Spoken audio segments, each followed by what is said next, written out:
Eu vim compartilhar com os irmãos a experiência de um homem, já que é uma reunião de homens, eu vim compartilhar uma experiência de um homem de Deus que está me enchendo o coração de alegria há 10 dias. Tem 10 dias que eu estudo esse texto, já escrevi 3, 4 coisas, um texto borbulhante. Devo pregar na minha igreja Betânia no próximo final de semana, e já tem mais algumas coisas desse texto que eu vou querer compartilhar, e foi isso que eu vim compartilhar com você. Quem tem a Bíblia aí? Quem tem a Bíblia aí? Deixa eu ver quem tem a Bíblia aí. Que bom. Vamos ficar de pé, que nós já estamos sentados há um tempo, vamos ficar mais uns minutos sentados. Isaías capítulo 6. É a experiência de um homem de Deus. É uma visão de um homem de Deus. Quem aqui quer ter uma visão de Deus? Quem quer ter uma visão de Deus? Diga amém. Amém. Quem quer ter uma visão de Deus? Amém. Amém. Eu quero ter uma visão de Deus. Todo dia eu quero ter uma visão de Deus. E esse foi um homem que teve uma visão de Deus. Isaías 6, eu vou ler do 1 ao 8. No ano da morte do rei Uzias, eu vi o Senhor assentado sobre um alto e sublime trono, e as abas das suas vestes enchiam o templo. Serafins estavam por cima dele. Cada um tinha 6 asas. Com 2 cobria o rosto, com 2 cobria os seus pés, com 2 voava, e clamavam um para os outros, dizendo: Santo, Santo, Santo é o Senhor dos exércitos, toda a terra está cheia da sua glória. Esse era o hino que eles cantavam. As bases do limiar se moveram à voz do que clamava, e a casa, o templo da visão, se encheu de fumaça. Então eu disse: ai de mim, eu estou perdido, porque eu sou um homem de lábios impuros, e habito no meio de um povo de impuros lábios, e os meus olhos viram o Rei, o Senhor dos exércitos. Então um dos serafins voou para mim, trazendo na mão uma brasa viva que ele tirara do altar com uma tenaz. Com a brasa tocou a minha boca e disse: eis que ela tocou os teus lábios, a tua iniquidade foi tirada e perdoado o teu pecado. Depois disso ouvi a voz do Senhor que dizia: a quem enviarei? Quem há de ir por nós? Disse eu: eis-me aqui, envia-me a mim. Amém. Senhor, nessa noite tão agradável, diante dos servos do Senhor, que aqui estão reunidos para verem o Senhor, para encontrarem com o Senhor, eu quero te pedir, Senhor, e ao teu Espírito, que tu sopres sobre nós nessa noite, que haja um vento do Espírito, que haja um mover do Espírito, que haja um calor do Espírito, que haja um avivamento do Espírito, que os nossos olhos e nossos corações se coloquem diante do Senhor, e nessa noite percebam nitidamente: Deus está aqui, louvado seja o nome do Senhor. Fala aos nossos corações, tem misericórdia de mim, toca nesta hora nos meus lábios com a brasa do teu altar, para que eu tenha clareza, simplicidade, profundidade e simplicidade, para os teus servos entenderem aquela palavra, aquela mensagem que o Senhor tem para nós nessa noite, em nome de Jesus, amém. Amém. Vamos sentar, irmãos. Eu vi o Senhor no ano da morte do rei Uzias. Esse capítulo é o capítulo que está logo no início de Isaías, e é o texto onde Isaías conta o seu chamado, como foi que ele recebeu a sua credencial para ser profeta. Ele está explicando aqui o momento em que ele recebeu autoridade para ser profeta. Mas o que me chamou mais atenção, assim, quando eu entrei no texto, é que para ele contar essa experiência espiritual, ele faz questão de dizer uma coisa: foi no ano da morte do rei Uzias. Como na Bíblia não tem palavra jogada fora, tudo tem sentido, tudo tem propósito, para ele dizer que a visão que ele recebeu foi no ano da morte do rei Uzias, é porque este fato está correlacionado com aquele acontecimento. É porque tem total sentido, tem total importância para essa experiência espiritual que ele viveu, o fato do rei Uzias ter morrido. Mas quem era o rei Uzias e o que aconteceu? O rei Uzias era o rei que reinava nesse tempo. Quem conta essa história é 2 de Crônicas 26. Quem depois tiver tempinho em casa, interesse em correlacionar e aprofundar esse estudo, leia 2 de Crônicas 26. O rei Uzias foi um dos reis mais importantes de Israel. O rei Uzias, ele era um rei poderoso, sábio, muito inteligente, político, guerreiro, vibrante, um rei que deu prosperidade financeira à nação, um rei que expandiu os limites políticos da nação, um rei que nunca perdeu uma guerra. Todas as guerras que ele empreendeu, ele venceu. Foi um rei que fez com que o seu povo, o povo de Deus, se sentisse um povo forte. Tanto, diz o texto de 2 Crônicas, que ele era o rei mais querido da nação e, mais ainda, era o rei mais admirado pelos povos que cercavam Israel. Então, esse rei era um rei que produzia no povo segurança, confiança, admiração. Isaías, que era príncipe, frequentava o palácio, muitas vezes morava dentro do palácio, e era um rei. Preste atenção para cá, gente, deixa a moto lá na frente, senão você se distrai e perde algo da palavra.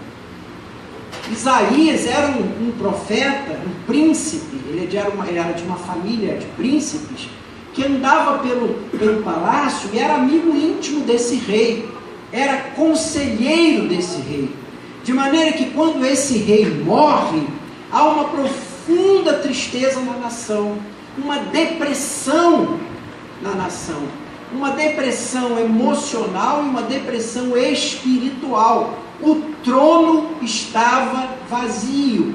Guarde essa expressão. O trono estava vazio. E essa era a causa da profunda tristeza, depressão, da queda emocional e espiritual do povo e de Isaías. E é nesse momento que ele vê o Senhor sentado no trono. Vocês estão entendendo? Por que ele então fez questão de fazer essa correlação? Eu vi o Senhor sentado no trono. E essa é a primeira lição que Isaías nos dá, e nós vamos tirar aqui nesse texto, nessa noite. A crise da perda que esse homem estava vivendo, a crise da depressão, do vazio que ele estava vivendo, não o impediu de ter uma grande experiência espiritual. É a primeira lição. Deus veio na direção dele. Era uma via de duas mãos. Ele, em crise, não se inibiu de olhar para o céu. Ao contrário, a crise talvez o tenha mais impulsionado para o céu. E Deus veio na direção dele, abrindo os olhos espirituais dele, descortinando o mundo espiritual para ele. Vocês estão entendendo? Então a primeira lição é que uma crise não inibe alguém de ter uma grande experiência espiritual. Aliás, a história nos conta isso, e a Bíblia nos conta isso, que as maiores experiências espirituais que o homem vive, que uma igreja vive, são nos seus maiores momentos de problemas, decepções, perdas e depressões. A história mostra que os grandes avivamentos se dão nos maiores períodos de depressão da igreja. Deus trabalha nessa oscilação. O trono estava vazio e ele viu o Senhor sentado no trono. Guarde uma outra coisa: muitas vezes os nossos tronos terrenos têm que ficar vazios, pequenos reis nas nossas vidas vão morrer, para a gente buscar e encontrar o grande e soberano Senhor, ocupante do trono dos céus. Muitas vezes os nossos tronos estão sentados e ocupados por pequenos reis, que nos são idolatrados, em quem depositamos nossas confianças, nossos sonhos, nossos planos, nossos projetos. Deus permite que esses Uzias morram para você olhar para o céu e encontrar aquele que é o soberano Senhor, sentado no trono. A primeira lição de Isaías foi essa. E assim na vida de cada um de nós isso vai e pode acontecer. A segunda lição, está tudo no livro. Não feche o livro, não feche o capítulo 6. A segunda lição é que ele não somente viu o Senhor, mas ele chega à conclusão que é um Deus real. Um Deus real. Ele diz, eu vi que ele estava ali sentado no trono. E no verso 8 ele diz, eu ouvi a sua voz dizendo, quem vai por mim, quem irá por nós. Era um Deus real. Eu estava em crise, em depressão, a mente perturbada, o coração perturbado, mas eu quero dar um testemunho para vocês. Eu vi o Senhor, e era o Senhor mesmo, e esse Deus é um Deus real. Ele não é fruto de uma imaginação doentia, ele não é resultado de uma doutrina que me ensinaram na igreja, ele não é um Deus de blá blá blá que alguém me contou e eu disse, tá legal, para, eu entendo, eu aceito. Não, eu vi, ele falou, estava lá, assentado no trono, manteve um diálogo comigo. E essa lição nos diz o seguinte, ter a certeza de que Deus existe, que Deus é real, na maioria das vezes é a maior parte da solução dos nossos problemas. Quem está em crise, quem está em luta, em depressão, em tristeza, em sensação de abandono, só ter a certeza e a convicção de que Deus é real já resolveu parte maior do seu problema. Podia ter parado a visão aqui. Só o fato dele ter entendido que Deus era um Deus real, que não era fruto da imaginação, que não era alguém filósofo, abstrato, um sonho, uma ideia, um projeto, mas era alguém de carne e osso, na sua visão, um Deus verdadeiro, um Deus que dialoga, um Deus que trabalha, um Deus que opera, um Deus que está ali, grande parte do problema já estava resolvido. Terceira lição, não somente ele vê um Deus que é um Deus real, sentado no trono e falando, ele descobre que esse Deus, ele é um Deus transcendente. O que é um Deus transcendente? Um Deus enorme, grande, poderoso, soberano, inalcançável, não, mas lá em cima, olha, um Deus tremendo. Como que ele vê isso? Ele diz, ele está sentado num trono. Ele está sentado num alto e sublime trono. Meus irmãos, quero dizer uma outra coisa para os irmãos. Entender que Deus é grande, sublime, poderoso, transcendente, qualifica em muito o tipo de relacionamento que temos com Ele, o culto que prestamos a Ele, a adoração que prestamos a Ele e, sobretudo, o temor que a nossa vida vai ter diante dEle. Quando você consegue entender que Deus é um Deus maravilhoso, infinito, poderoso, sublime, enorme, transcendente, sua vida muda no relacionamento com Ele, porque você passa a andar de cabeça baixa, dizendo, Senhor, Tu és maravilhoso, Tu és poderoso, diante disso eu só posso ter temor, quebrantamento. A palavra diz em vários dos seus textos, mas sobretudo no livro de Provérbios, o temor do Senhor é o princípio do saber. E o que é o temor do Senhor? Não é quem tem medo de Deus. Temor do Senhor quer dizer aquele que entende sua grandeza e anda diante dele reverentemente quebrado e quebrantado, dizendo, Tu és o meu Deus, mas eu sei que Tu és um Deus enorme. E quando ele vê esse Deus sentado não somente numa cadeira, num puff, a visão dele não via Deus num puff, não sei se vocês perceberam. Deus não estava deitado numa chaise, Deus estava sentado na sua descrição num alto e sublime trono. Ele está destacando aqui que o Deus que ele viu era um Deus transcendente. Cuidado que nós mesmos evangélicos somos mordidos pela verdade, sim, linda de que Deus é imanente. Ou seja, Deus está aqui agora, nos participando, nos vendo, conosco aqui. Deus está ali, Deus está na minha casa, Deus está no meu trabalho. A imanência de Deus é o fato de que Deus está em todos os lugares e pode ser a qualquer momento tocado, falado, conversado por nós. Deus está aqui, é a imanência de Deus. Mas muitas vezes o crente para na imanência de Deus e esquece a verdade de que esse Deus também é um Deus transcendente. Ele é transcendente e é imanente. Se Ele está aqui ao meu alcance, poderoso para me ouvir, próximo de mim, ao mesmo tempo Ele é enorme, poderoso, sublime, grandioso, infinito. E essa outra verdade, o outro lado da moeda, não pode ser esquecido. Amém? Entenderam? A imanência não desperta tanto temor quanto a sua transcendência. Parece que a sua imanência, quando só ela é destacada, Deus fica muito amiguinho, papaizinho, queridinho, meu querido, e você vive uma relação assim tão próxima, tão casual com Deus, que eu acho que a gente às vezes pisa muito na bola por causa dessa tão grande intimidade, esquecendo que a moeda tem dois lados. Ele é um Deus poderoso, enorme, grandioso, admirável e temível. Amém? Amém. Entenderam? Amém. A quarta lição é quando ele vai descrever, ele diz: no ano da morte do rei Uzias, eu vi Adonai. Nossa palavra no português é Senhor.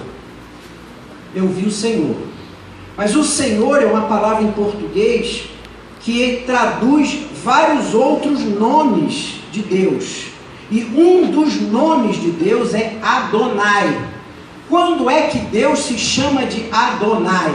Adonai é a palavra que diz o Deus poderoso, governador, soberano. A tradução de Adonai é o Deus governador, poderoso, soberano. Quando Isaías está contando esta visão, ele diz assim: eu vi Adonai. Qual é a quarta lição? Eu vi um Deus que não somente é real, que não é um Deus apenas transcendente, mas eu descobri que Deus é também soberano. Ou seja, todas as coisas estão debaixo do seu controle.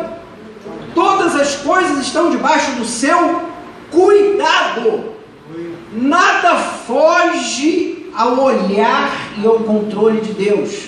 E isso foi a outra metade da cura de Isaías. Se ele estava deprimido, triste, abatido, porque o trono estava vazio, a primeira parte da sua cura foi entender que Deus era verdade, real, que era um Deus poderoso, soberano, que estava transcendentemente sentado no trono. Mas agora a verdade maior que tratava totalmente, curava a sua vida, era que Deus não somente dera corda no mundo, mas agora Deus estava tomando conta de todas as coisas. Mesmo as coisas que aos nossos olhos são desagradáveis, ruins, parecem que deram errado, Deus está no comando. Se você acha que a conta está sem número suficiente, Deus está no comando. Se você acha que o seu trabalho, lá no seu emprego, o que está acontecendo com você, é porque Deus não está vendo, Deus esqueceu de você, Deus voltou os olhos para outro, Deus está preocupado com coisas maiores, eu quero dizer a você, Deus está no comando. Deus está no comando na sua casa, na sua relação com a mulher, com os filhos. Deus está no comando na sua relação com o seu patrão, com os seus empregados. Deus está no comando da sua conta bancária. Deus está no comando do colégio dos seus filhos. Deus está no comando da despensa da sua casa, da geladeira, se só tem água lá dentro. Deus está no comando. Eu vi Adonai. Quando eu vi Deus, eu vi um Deus que é Adonai. Vi um Deus que é soberano, dominador e que tem controle sobre todas as coisas. Foi a quarta lição que aprendemos com ele. Quando tudo vai mal, aliás, quanto mais mal a coisa vá, o que mais precisamos entender, a revelação de Deus que mais precisamos encontrar, é que Ele é Adonai, que Ele é soberano, transcendente, pessoal, e e que tem o controle sobre todas as coisas. Amém? Amém? Vamos para a quinta lição, estamos caminhando, já estamos chegando ao fim. Na quinta lição, Isaías comunica uma coisa muito linda. Quando ele está como é que se chama? Embevecido, né? Está embevecido, viu um Deus real, um Deus transcendente, um Deus soberano. Quando ele está assim perdido nessa visão, entra um coral, entra o louvor. Vocês notaram que entra o louvor? E o louvor entra cantando um hino que eu acho que quase ninguém, eu posso dizer por mim, pela minha igreja, não vou falar pela comunidade dos irmãos, que eu não conheço a realidade, mas um hino assim que talvez não caia muito no gosto popular. O hino era repetitivo e monótono, só cantava assim: santo, santo, santo, o mundo está cheio da sua glória. Esse era o cântico, o louvor era esse que tocava na igreja.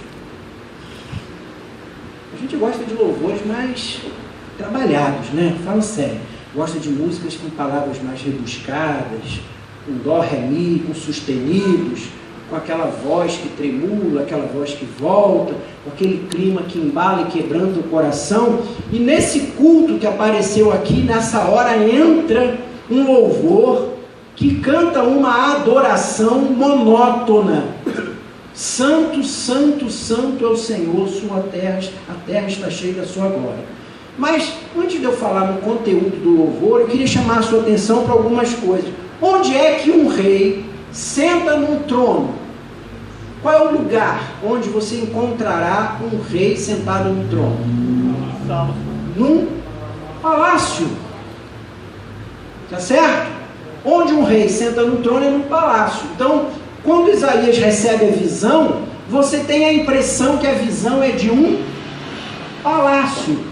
Mas olha o que acontece. Ele diz assim: o Senhor estava no alto e sublime trono, as abas das suas vestes enchiam o templo, e serafins estavam por cima dele. Cada um cobria as suas faces, dizendo: santo, santo, santo é o Senhor, Senhor dos exércitos. Agora, esse Senhor está dentro de um templo. Vocês notaram que isso aqui é um templo? Deixa eu ver se eu acho aqui onde que está. Olhem aí o texto, vê se vocês conseguem entender, achar onde está o templo. Serafins estavam por cima dele, cada um cobriu o rosto, cobriu os pés, voavam, clamavam um para os outros, dizendo: santo, santo, santo. Aonde? No 4? As bases do limiar se moviam à voz do que clamava, a casa se encheu de fumaça. Não, tem uma palavra que fala que é um templo. No verso 1, isso. As vozes e as vestes enchiam o templo. Você esperava encontrar um Deus que reinasse num trono, num palácio, mas você encontra tudo isso é dentro de um. Sabe qual é a lição que a gente tira aqui de cara? Toda vez que você entrar nessa presença desse Deus poderoso, maravilhoso, Adonai, Senhor, soberano, você na verdade está entrando num lugar de adoração. A relação que Deus espera de cada um de nós para com Ele é de culto. Eu e você que andamos com Deus precisamos entender que o culto, a igreja, não é aquela grande norma ali de madeira, de ferro, de pedra.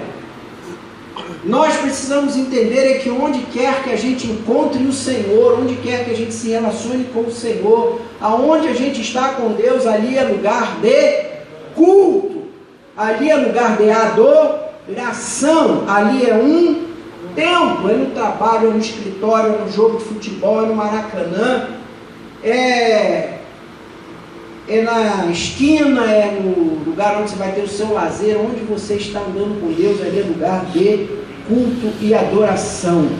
E os anjos eram serafins. Só há um lugar na Bíblia onde esses anjos aparecem.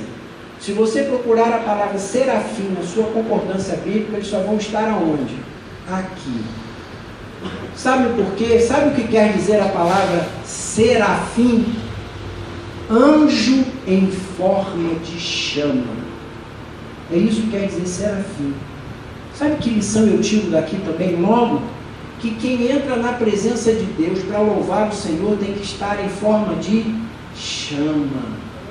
Um louvor diante de Deus só é um louvor aceitável, um louvor efetivo quando o seu coração está em chama. E eles entraram cantando: Santo, Santo, Santo, toda a terra está cheia da sua glória.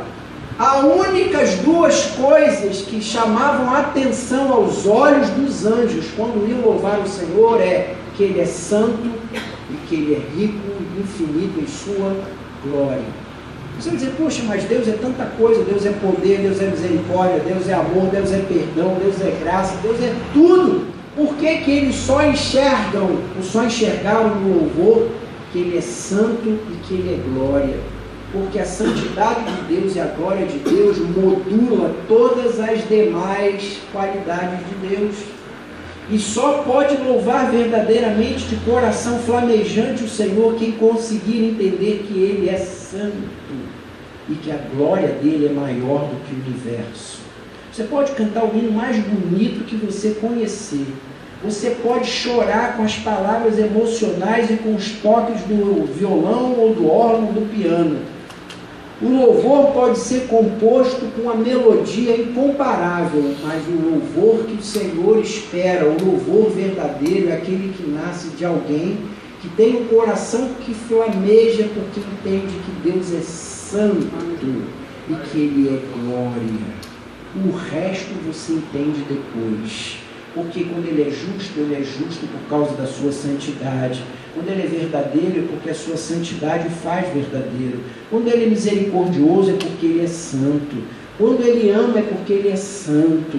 E tudo que Ele faz é em glória, é infinito. Então o santo e a glória são os atributos de Deus que mais chamam a atenção dos anjos nesse louvor. Você está me alcançando? Está me entendendo? Amém. Quem ainda está aqui diz amém. Amém. Amém. Está todo mundo aí, graças a Deus. Deus é santo. Essa adoração é poderosa. O mais interessante é que quando esse louvor chega, esse coral chega, lembre-se, vamos voltar aqui, Isaías está entrando numa visão, está vendo um Deus maravilhoso que conversa, que fala com ele, é um Deus real, é um Deus Adonai, é um Deus poderoso, soberano, é um Deus transcendente. Ele está vendo aquilo tudo, ele está chocado. É nisso que ele está chocado, entra o coral. O coral que entra são anjos em forma de flama, de chama. Eles entram cantando: Santo, Santo, Santo é o Senhor, e toda a sua glória enche por toda a terra. Quando esse coral chega cantando esse monótono, mas poderosíssimo louvor, o que acontece, irmãos? O templo, verso 4, as bases do limiar movem-se à voz do que clamava. Pense nós aqui agora, nós estamos em cima de uma base. Isso aqui está estruturado em cima de um alicerce. Aí nós estamos aqui, Deus vem, Deus se manifesta, Deus aparece, você vê a glória de Deus, e os anjos aparecem cantando: glória, glória, santo, santo é o Senhor, a glória do Senhor está aqui. Se isso acontece, o que acontece, irmãos? Você começa a sentir um pouco de terremoto. As bases disso daqui começam a tremer. Foi o que Isaías viu. Na visão dele, o templo começou a tremer, uma fumaça, a fumaça do incenso, da glória, da adoração, da intercessão, aquela fumaça que a Bíblia apresenta como a oração dos justos, começou a entrar naquele lugar, aquele lugar ficou enfumaçado, tremendo. Houve uma coisa poderosa, essa adoração avivada, inflamada, em chamas, estava construído sobre um comportamento angelical do temor do Senhor. De onde você tirou isso, anjo? Um comportamento angelical do temor do Senhor? Foi forte, hein? Da onde veio isso? Foi o que a palavra me contou. Eu não inventei nada. Olha para esses anjos. Como é que Isaías descreve esses anjos? Eles aparecem com 6 asas. Notaram aí? 6 asas. 2 cobrem a cara, a face, diante de Deus, significando que há tanta reverência Quando eles veem a santidade e a glória de Deus, eles entendem que há tanto temor e tanta reverência que eles não ousam olhar para a face de Deus. As asas que cobrem os olhos falam que o temor do Senhor é um temor que vem sempre com reverência. Como falta isso nas nossas igrejas? Falta na minha, não vou falar de vocês que eu não conheço. Às vezes você está pregando, eu prego mensalmente na minha igreja, e o povo está no não sei o que, iPod, iPhone, i4, i5, i6, você está falando a palavra de Deus, o cara está lá, tem pessoas que têm um problema de bexiga sensível o culto inteiro, 2, 3 vezes aquela mesma pessoa levanta, vai e faz xixi, ou então tem uma sede assim absurda, desértica, bebe água o tempo todo. Tem gente que você está orando na igreja, ele entra conversando com o da direita ou da esquerda, o pastor está orando, ministrando, ele entra, não, porque eu não sei o que, eu falei para você que eu vinha ontem, né? Eu vim mesmo, e aí, beleza? Pastor orando, hein? Beleza, ó, estou aqui, vem, senta aqui do meu lado. Eu digo assim, onde está a reverência? Se você afirma que vai na igreja porque ali o Senhor está presente, você entra cantando, falando, mexendo em iPhone, iPad, alguma coisa, levanta toda hora da presença de Deus para fazer xixi, para beber água. Pode falar em xixi aqui, não pode? Eu já falei, né? Também já falou. Pode colocar aí. Então, os anjos cobriam a face porque eles tinham temor, reverência. Depois eles com as outras 2 faces cobriam os seus pés. E cobrir os pés na atitude oriental, onde a cultura que está sendo escrita é essa Bíblia, a palavra de Deus, significa humilhação, quebrantamento. Não sou digno de. Ao chegar em alguma casa, você cobria os pés, significa, olha, eu sou indigno de estar aqui. Reverência, mas agora é humilhação, quebrantamento. Temor do Senhor é entender que diante de Deus nós temos que estar humilhados, dizendo, eu não sou digno de estar aqui, estou aqui pela graça, mas eu não sou digno. E as outras 2 asas batiam, eles voavam. Eu fiquei assim encucado. Por que eles voam? Porque na maioria dos lugares onde você encontra alguém encontrando a Deus, qual é a primeira coisa que essa pessoa faz? Se joga no chão e fica prostrado, caído, desacordado ali, adorando, orando, chorando, se entregando. E esses anjos estão de asa voando. Vou para cá, vou para lá, vem para cá. Que lição eu tiro disso? Que quando você entende esse Deus que você adora, não somente você é reverente, humilhado, quebrantado, mas você é alguém que está colocando a sua vida disponível, se entregando para trabalhar, para fazer, para realizar as ordens. Conhece essa expressão? Estou aqui às ordens. O que você deseja? Eu vim aqui, mas estou às ordens. Se anjo não tivesse asa e pudesse correr rapidamente daqui para ali, ele não estaria às ordens de ninguém. A adoração verdadeira é alguém que está humilde, humilhado, quebrantado, reverente, mas que está entregando sua vida às ordens, à disposição. Me envia, Senhor, o que você quer? Senhor, você quer o quê? Para além de eu ficar aqui cantando, louvando, orando, vou fazer o quê? O que o Senhor quer de mim? Quando Isaías vê isso tudo, aí entramos na 6ª lição, verso 5. Quando eu vi isso tudo, eu gritei, ai de mim! Ai de mim! Não tenho condição de estar aqui e de ver tudo isso. Não sei porque o Senhor está me permitindo ver isso tudo. Estou perdido. Eu sou um homem de lábios impuros, habito no meio de um povo de impuros lábios. Eu vi tudo isso. E agora, ai de mim! A visão real de Deus leva você a ter uma visão real de você. Guarde essa lição também. Quando você vê Deus como verdadeiramente Ele é a única maneira que você se vê como você realmente é. Enquanto você não entender Deus como Deus é, você nunca vai se entender como você de verdade é. Quando você enxerga Deus, você se enxerga de verdade. Isaías recebeu essa visão e logo percebeu que ele era pequeno, limitado, fraco, mortal, pecador. E aí ele diz, ai de mim! Ele está no templo. Vamos nos nos posicionar, ele está no templo. Quando ele está no templo, que ele vê tudo isso, esse louvor, as coisas tremendas, esse Deus maravilhoso, ele diz: ai de mim, eu não posso ficar aqui, porque eu sou um homem de impuros lábios. Eu não posso ficar aqui. Deus sabe quem eu sou, Deus sabe como as coisas que eu digo, as coisas que eu falo, que eu penso, meus planos, meus projetos. Eu não posso ver esse Deus. Mas mais do que isso, ele diz: não somente eu sou um homem de impuros lábios, como eu habito no meio do pecado. O que eu quero dizer com isso, meu irmão? Você é muito inteligente, vai logo perceber o que Isaías quer dizer, que eu quero destacar hoje aqui. Você na igreja é um, no mundo é outro.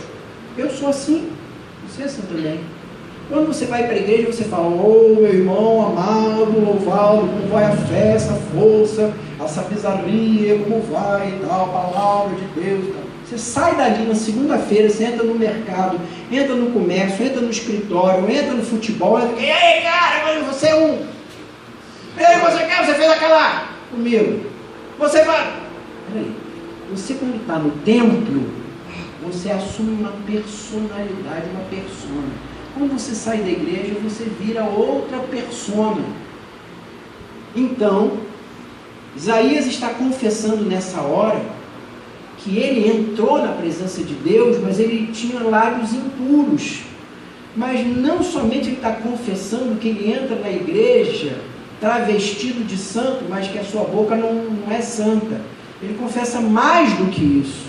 Ele não está confessando o pecado litúrgico, preste atenção. Ele não está confessando o pecado formal, dominical. Ele completa dizendo: eu habito, eu vivo, de manhã, de tarde, de noite, eu faço o que não deve, falo o que não deve. Minha vida fora da igreja não é legal. Eu não posso entrar na presença desse Deus, eu não sou digno. Aí quando ele confessa tudo isso, o que acontece, hein, meus irmãos? Um desses anjos do louvor faz o quê? Pega uma tenaz, tipo um garfo desse de pegar salada, né? Ele pega uma tenaz, vai no altar do sacrifício. Aí você fica conhecendo agora uma outra coisa. Era um templo. Deus estava ali, os anjos louvando, mas sabe o que estava sempre na frente de Deus? O que está na frente de Deus? O altar do sacrifício. A mensagem diária, contínua do sacrifício inocente de Jesus na cruz por nós.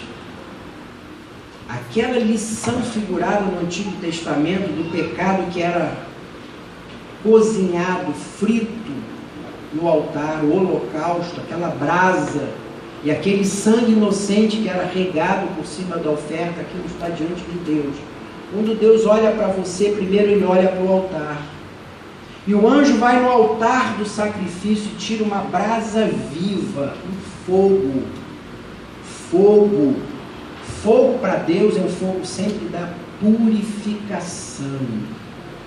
Fogo para o inferno é o fogo da morte e da condenação, mas fogo para Deus é o fogo da purificação. Diz a palavra que quando a provação nos vem para nos queimar e purificar-nos como ouro puro. E o anjo então vai nessa brasa e vem e toca na boca do profeta. Não somente porque ele disse que era um homem de lábios impuros, porque é uma verdade bíblica muito profunda que Tiago e Jesus destacam. Jesus diz que o que condena o homem, o que estraga o homem, o que amaldiçoa o homem, não é o que entra, é o que sai pela boca. Tiago diz, capítulo 3, capítulo 4, que este órgão é um órgão perigoso. Se você consegue dominar a sua boca, a sua língua, você consegue dominar todo o seu corpo, porque é a sua língua que amaldiçoa o seu corpo. E é por isso então que ele vem com a brasa e toca no seu lábio, porque é o símbolo de que tocando no lábio está tocando você todo. E aqui então Isaías conhece a graça. Ele não pediu, ele não fez esforço, ele não correu atrás, ele não ajudou. A graça veio para ele porque era graça. e o anjo veio e aplicou sobre a vida dele a graça redentora, porque Deus não veio para condenar, Deus veio para redimir. Deus veio para redimir. Você ainda está aí? Amém. Está ou não está? É um amém mais forte. Agora, amém? Último ponto. Oh, Jesus, glória. Aleluia. Último ponto.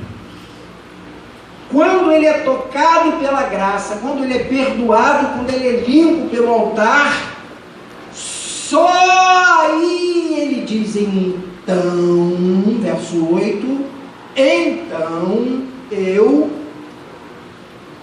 ouvi o quê? A voz do Senhor. Coisa linda, o Senhor só fala no final. É o encerramento da visão. Deus não chegou pisando, marcando, e machando, derrubando e destruindo o homem que já estava destruído, não. Deus não chegou para apagar a torcida que fumega, não. Ele deixou a história toda rolar. Ele deixou o homem o conhecer. E depois que o homem o conheceu, ele deixou o homem se conhecer. E depois que ele deixou ele se conhecer, ele deixou o homem se conhecer. Depois que ele deixou o homem entender a mecânica da adoração e do avivamento. E por fim ele entendeu, deixou o homem entender como é que a graça opera, que a graça é de graça, que a graça é fruto do altar do sacrifício, que ele é purificado sem pedir. Pois que entende tudo isso, ele aparece. Aí o Senhor vem e diz assim, olha que coisa linda, eu já estou acabando.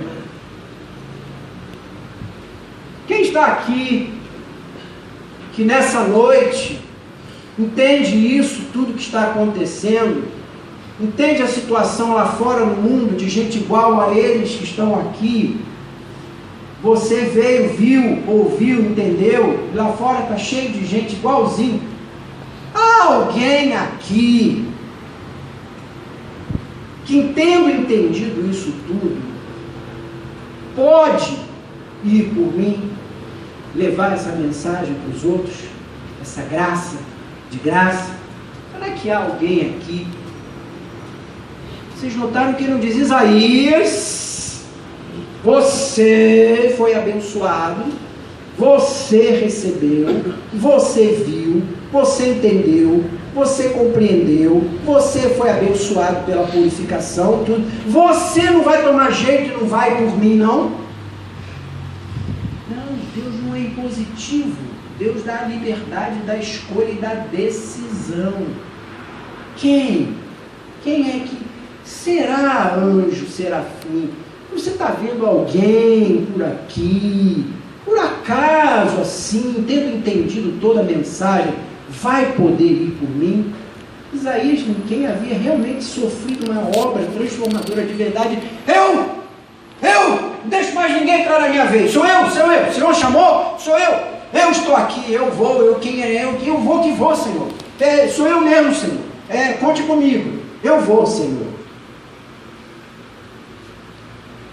Acabou a crise, acabou a depressão, vocês perceberam?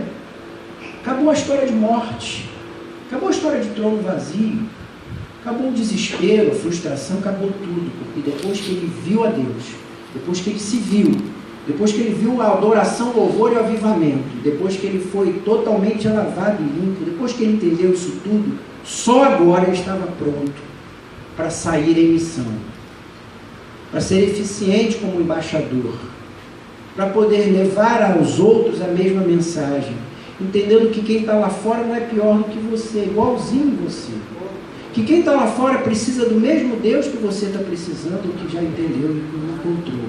Mas só depois que você entendeu Deus, entendeu você, entendeu a graça, entendeu o louvor, entendeu a adoração, entendeu a glória, entendeu a santidade de Deus, só aí você está pronto para dizer: Senhor, eis-me aqui, envie-me a mim. Vamos fechar os nossos olhos, eu quero orar por vocês.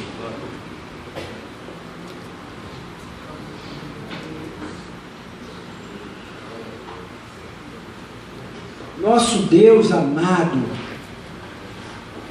obrigado por essa palavra de 8 versos tão rica, tão poderosa, tão cheia de lições, tão simples, mas tão verdadeiras, tão profundas, tão eficazes, tão esclarecedoras. E nós que estamos aqui nessa noite, Senhor, homens inteligentes, sensíveis, perceptíveis, Entendemos,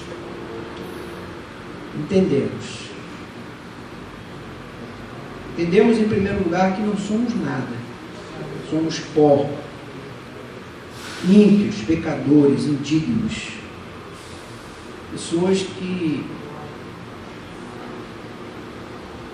não são dignas de entrar na tua presença. Mas entendemos também nessa noite que há um Deus verdadeiro, real, não fruto de ideias, planos, pregações, mensagens, sonhos, carências. Um Deus real, um Deus que fala, comunica, chama, um Deus poderoso, grandioso, magnífico, um Deus que está sentado no alto e sublime trono, a capa cujas vestimentas enchem todo o limiar do templo. Esse Deus poderoso, enorme, é o nosso Deus, é meu Deus, um Deus que me ouve, que me conhece, que ouve a minha oração, que sabe das minhas necessidades, que sabe da minha dor no meu braço, que sabe do meu desemprego, que sabe da perseguição que eu estou sofrendo, que sabe do meu salário incapaz de chegar ao 20º dia do mês, que sabe da minha geladeira vazia, que sabe da esposa, dos filhos que tenho tido, que sabe das minhas opções e decisões, das lutas que tenho tido com os meus próprios pecados. Ele sabe, Ele é Adonai. Ele é Adonai.